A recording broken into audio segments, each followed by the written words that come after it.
From the 1011 Now streaming studio, this is 1011's Morning Pulse. Sponsored by Murray Roofing. Good morning. This is Craig Allison with your Morning Pulse for Thursday, January 16th. Our first story is on the national side, topping headlines as you wake up. President-elect Donald Trump is considering an executive order to save TikTok. The executive order would suspend the enforcement of the sale or ban of TikTok for 60 to 90 days. It's unclear when the Supreme Court will rule on the TikTok case, with the January 19th deadline rapidly approaching. TikTok says 170 million Americans use its platform. Your second story, sad news. Jack Hoffman, the namesake of the Team Jack Foundation, an organization which raises money for childhood brain cancer research, has passed away from his own battle at 19. Tributes have been pouring in. Nebraska athletics saying Jack Hoffman embodied what it means to be a Husker every day through his courage, fight, and inspiration.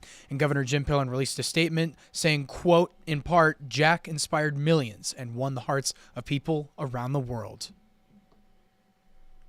Your third story out in Washington County, 48-year-old David Bocher, accused of shooting at deputies during a traffic stop last week, is now behind bars after being released from the hospital. The judge denying him a bond.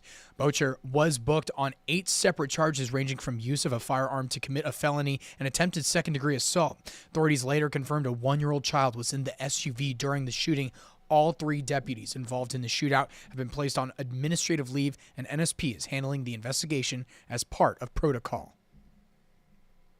Your fourth story, Nebraska Game and Parks is looking for someone who illegally killed a bald eagle in western Nebraska. The eagle was found near County Road 81, a quarter-mile south of Highway 26 in Morill County. Killing a bald eagle in Nebraska is a misdemeanor. First offense is a maximum fine of $100,000 and up to 1 year in prison.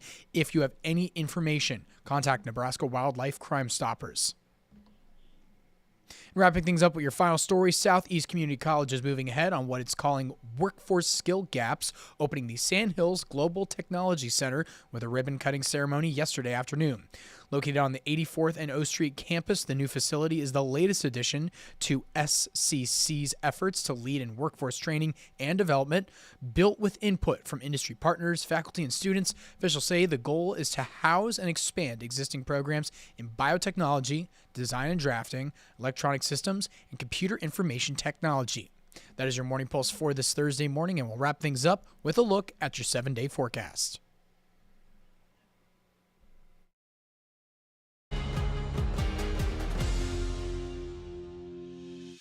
You've been listening to 1011's Morning Pulse. Watch, listen, stream on the 1011 Now app, on YouTube, or wherever you get your podcasts. Sponsored by Murray Roofing.